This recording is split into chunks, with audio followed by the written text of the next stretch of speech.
Hey church family, Pastor Wes here. Wanted to film a quick update about services this weekend. Obviously, many of you will have read the letter that was put out by our healthcare professionals at Hendrick Hospital, encouraging community leaders, including churches, to do everything in their power to help slow the spread of the COVID-19 spike that has hit over the past several weeks. It hit close to home in our house, and that I tested positive for COVID-19 this past Saturday, and I've been quarantined ever since then. It was a real sickness. It was not fun, but here I am. I'm still alive, and I'm out here getting some fresh air, and it's very nice. But we do want to try and honor the request of our city leaders, and so some churches have decided to postpone meeting in person altogether. They're going to digital only. And talking with our pastoral team and some of our staff, we're not ready to make that call yet. And so this weekend we will still have in-person worship gatherings. However, we are strongly encouraging the use of every prevention measure available to us. So be sure you wear your mask, be sure to practice social distancing, wash your hands, do all of those things. And in the service, I think the way our room is set up and the way the amount of people who have been coming to Sunday services, we can easily have in-person gatherings in a safe manner. And so I want to encourage those of you who are low risk and who are able to come, people who are maybe immune now because you got sick and you've gotten over it, or you're young and pretty low risk to having serious complications. I want to encourage you to attend in person if you feel comfortable doing so. If you are high risk, I want to discourage you from attending. We will have our online options available. We'll have the at-home service available. The 825 traditional service will be live streamed. Obviously, I won't be preaching this Sunday as much as I really want to. I just can't do all the distancing I have to do and film and do all the stuff that needs to be done to pull off a service. And so Pastor David will be preaching this weekend. He's got a fantastic message, I'm sure.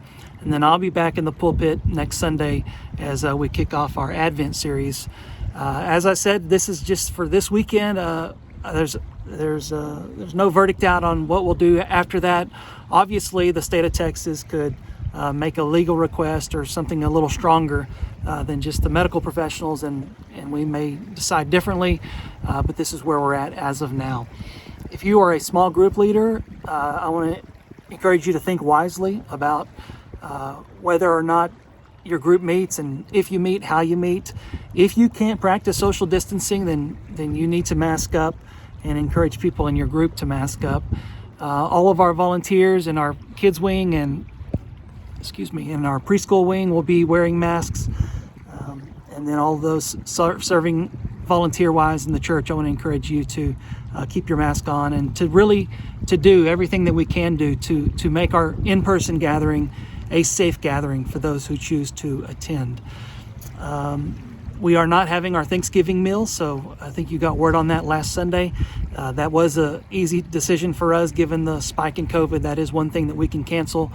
But for now, enough people can meet in person safely that I don't think that canceling in-person gatherings is the right move as of yet. So that's where we're at. Thank you for praying for me. For those of you who knew that I did have the COVID, so far Audra and the kids are both staying healthy. Praise God for that.